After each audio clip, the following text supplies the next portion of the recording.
Okay, let's go. Number 9, the little Albert experiment.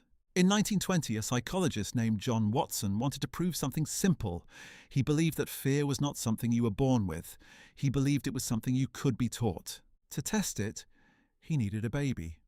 He found a 9-month-old infant, known to history only as Little Albert. At the start, the baby was calm and fearless. Watson showed him a white rat, and the baby reached out to touch it. No fear at all. Then Watson went to work. Every time the baby reached for the rat, Watson made a terrifying sound behind his head. He struck a steel bar with a hammer. The baby jumped. The baby cried. Over and over, rat and noise, rat and noise. Soon the baby only had to see the rat to burst into tears and try to crawl away. Watson had created a fear that was not there before. But it got worse. The fear spread. The baby became terrified of anything fluffy and white. A rabbit, a dog, a fur coat, even a Santa Claus beard. Watson had proven his point, but he never undid the fear he created. The baby left the experiment still terrified, and to this day, no one is completely certain what happened to him. Number 8, the Stanford prison experiment. In 1971, a psychologist named Philip Zimbardo wanted to know why good people do evil things. He built a fake prison in the basement of a university. He took 24 normal, healthy college students and split them randomly into guards and prisoners. The plan was to watch them for 2 weeks. Within days, it fell apart. The guards became cruel. They humiliated the prisoners, denied them sleep, and invented punishments nobody had ordered. The prisoners broke down, some within 36 hours. Zimbardo himself got so absorbed in his role as prison superintendent that he stopped seeing the abuse. It took an outsider walking in and telling him it was monstrous to snap him out of it.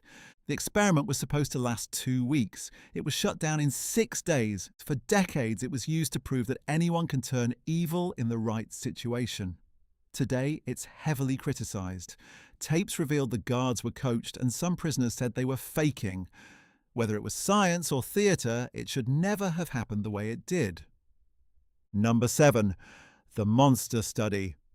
In 1939, a speech researcher named Wendell Johnson wanted to understand what caused stuttering.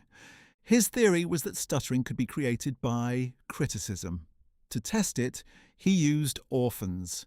He took 22 children from an orphanage in Iowa. Some already stuttered. Some spoke perfectly fine. He split them into groups. One group was praised and encouraged for their speech. The other group was relentlessly criticized. They were told they were failures. They were told they stuttered, even the ones who did not. They were mocked and corrected for every tiny mistake. The children who spoke perfectly fine began to fall apart. They became anxious. They stopped speaking in class. Some developed speech problems that followed them for the rest of their lives. The experiment was so shameful that Johnson's own university hid it for decades. When it finally came out, it earned a nickname that said everything: the monster study. Number 6, the Milgram experiment. In 1961, a psychologist named Stanley Milgram asked a chilling question. How many ordinary people would torture a stranger simply because they were told to? Volunteers were brought in and told they were helping with a study on memory. Each one sat in front of a machine covered in switches. The switches, they were told, delivered electric shocks to a person in the next room. Every time that person answered a question wrong, the volunteer was ordered to increase the voltage. The shocks were fake. The person in the other room was an actor. But the volunteers did not know that. They heard screaming. They heard begging. They heard the man plead about his heart condition, then go silent. And a man in a lab coat simply said, "The experiment requires that you continue." Most of them kept going. Nearly 2/3 pushed the voltage all the way to the maximum, a level marked as deadly long after the screaming had stopped. They believed they might be killing someone. And they did it anyway because an authority figure told them to. Number 5, the Aversion Project. This one is one of the darkest, and it was carried out by a government. During apartheid in South Africa, from the 60s through the 80s, the military ran a secret program. Its goal was to identify gay soldiers and force them to change. The soldiers were subjected to brutal aversion treatments. They were also given dangerous drugs and hormones. And for those the program failed to change, Doctors performed forced surgeries against their will. Many of the victims were young people who had been drafted and had no way to refuse. The man overseeing much of it was an army psychiatrist. For years, the full scale of what happened was hidden. It stands as a chilling example of medicine being turned into a weapon against the very people it was supposed to protect. Number 4. Unit 731. During World War II, the Japanese military ran a secret facility in occupied China. Officially, it was a water purification plant. In reality, it was one of the worst places that has ever existed. Inside Unit 731, prisoners were used as human test subjects. They were infected with deadly diseases on purpose. They were exposed to weapons designed to spread plague and disease across entire cities. The people running it were doctors and scientists. The very people who had sworn to protect life were instead using it as raw material. Thousands died inside those walls, and in one of history's greatest injustices, many of the people responsible were never punished. Some were quietly given immunity in exchange for the data they had gathered. Number 3. The Tuskegee study. In 1932, in Alabama, the United States government began a study on syphilis. They enrolled 600 poor African-American men. The men were told they were being treated for bad blood. They were not being treated at all. The real purpose was to watch what happened when the disease was left to progress, untreated from beginning to end. The men were deliberately kept in the dark. And here is the part that makes it unforgivable. A cure arrived. By the 1940s, penicillin could cure syphilis completely. But the researchers withheld it. They did not want to lose their study, so they let the men suffer and in some cases die from a disease that could have been cured with a simple injection. The study did not end in the 40s, it did not end in the 50s. It dragged on until 1972, when a whistleblower finally exposed it. 40 years of watching men suffer on purpose. Number 2. Project MKUltra.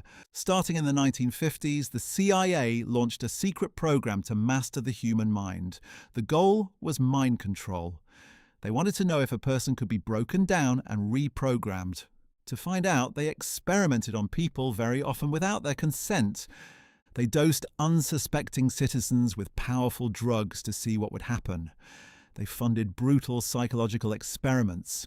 In some cases, people were subjected to sensory deprivation, repeated recorded messages, and treatments designed to erase a person's identity entirely. Many of the subjects had no idea they were part of anything. And when the program was shut down, the director ordered the files destroyed. Most of the records were burned. To this day, we do not fully know everything that was done or to how many people. Number 1. The Nazi human experiments. During World War II, in the concentration camps, prisoners were used as human subjects on a massive scale. It is the reason so many of the protections in modern science exist today. Because the world saw what happens when there are none. Prisoners were subjected to horrific procedures with no consent and no escape. They were placed in freezing conditions to see how long a human could survive the cold. They were used to test reactions to poisons and diseases. They were forced to endure surgeries with no purpose but observation. The people who did this were doctors. They had taken an oath to heal. Instead, they used their knowledge to inflict as much suffering as the human body could withstand. After the war, some of them were put on trial, and out of that trial came a set of rules written so that nothing like it could ever be justified again. The idea that a person must freely consent to any experiment done to them. That principle exists because of what happened here, and that is the strange, dark lesson running through all 9 of these. Almost every one of these experiments was carried out by intelligent, educated people, doctors, scientists, psychologists, people who believed they were doing something important. They convinced themselves the goal justified the cost. And that is exactly why the rules exist now. Not to stop curiosity, but to remind us that no answer, no matter how valuable, is worth more than the people you would have to hurt to get it.